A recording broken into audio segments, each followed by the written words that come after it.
Hello guys, कैसे हो? तो गाइज आपको लेके चलते हैं राजस्थान कल्चर काका का ब्लॉक में। आपको बहुत ही अच्छी ऐतिहासिक ये कथा सुना रहे हैं बाबा दीप सिंह जी की। इस कथा से हमें और आपको बहुत अच्छा ज्ञान प्राप्त होगा गाइज। तो बाबा दीप सिंह सिख इतिहास के सबसे सम्मानित शहीदों में से एक थे, जिन्होंने सिख धर्म और पंथ की रक्षा के लिए अपने जीवन का बलिदान दिया था। उन्हें एक महान योद्धा, विद्वान और संत सैनिक के रूप में भी जाना जाता है, जिन्होंने अपने जीवन के अंतिम क्षणों में भी अद्भुत साहस और दृढ़ संकल्प का परिचय दिया था। प्रारंभिक जीवन की शिक्षा। बाबा दीप सिंह का जन्म 26 जनवरी 1682 को अमृतसर जिले के पाहूविट गांव में एक संधू जाट सिख परिवार में हुआ था। उनके माता पिता का नाम भाई भक्तू और माता का नाम माई जियोनी था। बचपन से ही बालक धार्मिक विचारों वाले थे और अपने पिता के साथ गुरुद्वारा कथा कीर्तन सुनने जाया करते थे। 1699 में वैसाखी के अवसर पर 17 वर्षीय दीप सिंह अपने माता पिता के साथ आनंदपुर साहिब गए, जहां उन्होंने सिख के 10वें गुरु गोविंद सिंह जी के दर्शन किए और उनसे खंडेदी पाहुल या अमृत संचार खालसा दीक्षा ली। गुरु गोविंद सिंह के सानिध्य में उन्होंने कई दिन आनंदपुर साहिब में सेवा करते हुए बिताए। गुरुजी ने उनके समर्पण को देखकर उन्हें अपने पास ही रखने के लिए कहा। आनंदपुर साहिब में रहते हुए बाबा दीप सिंह ने भाई मणि सिंह के मार्गदर्शन में गुरुमुखी गुरबानी पवित्र ग्रंथ पढ़ना और लिखना सीखा। उन्होंने कई अन्य भाषाएं भी सीखी। साथ ही गुरु गोविंद सिंह उन्हें घुड़सवारी, शिकार, शस्त्र विद्या, हथियार चलाने की कला भी निपुण बनाया, जिससे वे एक अद्भुत कुशल योद्धा बन गए। सैन्य और योगदान। बाबा दीप सिंह एक सैनिक के रूप में कई लड़ाइयों में भाग लिया। 27 साल की उम्र में उन्होंने बंदा सिंह बहादुर के साथ मिलकर सैयदों और मुगलों के विरुद्ध कई युद्ध लड़े, जिनमें सगोरा और चप्पर सीरी के युद्ध प्रमुख थे। इन लड़ाइयों में उन्होंने अपनी बहादुरी का लोहा मनवाया। गुरु गोविंद सिंह जी ने उन्हें दमदमा साहेब तलवंडी बाग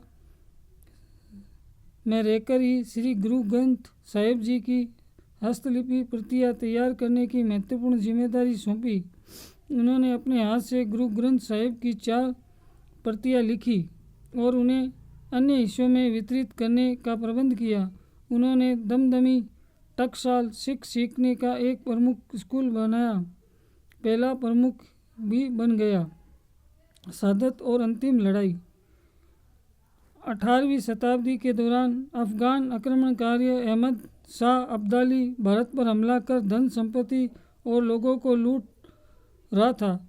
तब अब्दाली के काफिले में पंजाब से गुजरते तो बाबा दीप सिंह ने उनके दल शहीद खालसा ने उन पर हमला कर के लूटे गए खजाने को, महिलाओं और बच्चों को छुड़वाया और उन्हें सुरक्षित उनके घर पहुंचवाया। 1757 अब्दाली ने हरमिंदर साहिब शरण को अपवित्र किया और उसका विनाश किया। जब ये खबर बाबा दीप सिंह तक पहुंची तो वह बहुत क्रोधित हुए। उन्होंने प्रतिज्ञा ली कि वह हरमिंदर साहिब की पवित्रता को बहाल करेंगे और उसे अफगानों से मुक्त कराएंगे, भले ही इसके लिए उन्हें अपना सिर का बलिदान देना पड़े।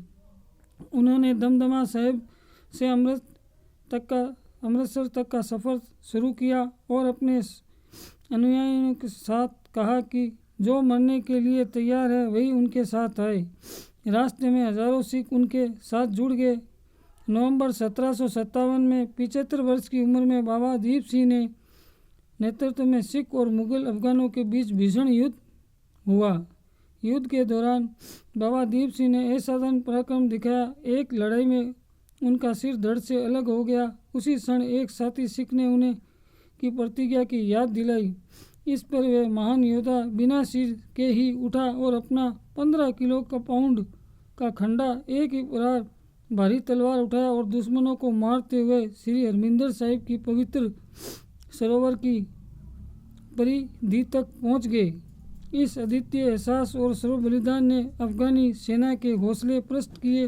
बाबा दीप सिंह ने अपनी अंतिम सांसें हरमिंदर साहिब की परिक्रमा में ली और अपनी प्रतिज्ञा पूरी की और शहादत प्राप्त की। उनकी शहादत को सिख इतिहास सर्वोच्च सम्मान के साथ याद किया जाता है और ये सिख धर्म के पवित्र शहीदों में से एक है। तो गाइस, आज हमने आपको ये कथा सुनाई, बहुत ही अच्छी कथा थी। इस कथा से हमें यही प्रेरणा मिलती है कि हमें अपनी मातृभूमि के लिए हमेशा संघर्ष करता रहना चाहिए, ताकि हम दुश्मन हमारी मातृभूमि पर आंख उठाकर भी न देख सके। तो गाइस, आज के लिए इतना ही। हमारे वीडियो को लाइक करें, सब्सक्राइब करें, कमेंट करें, ताकि हम आपके लिए और भी अच्छा वीडियो लेकर आएँ। तो वाहिगुरु दी जय।